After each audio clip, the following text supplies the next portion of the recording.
Warning: there has been countless reports of a 12-foot figure breaking into homes.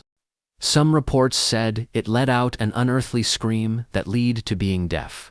We have found out it was an unknown entity that is very hostile. We advise you to stay in your home until this threat is gone. Lock your doors and windows. This will go on for a few days. Turn on any source of things that broadcasts to the news. Don't make any type of contact. The entity is very brutal and very dangerous.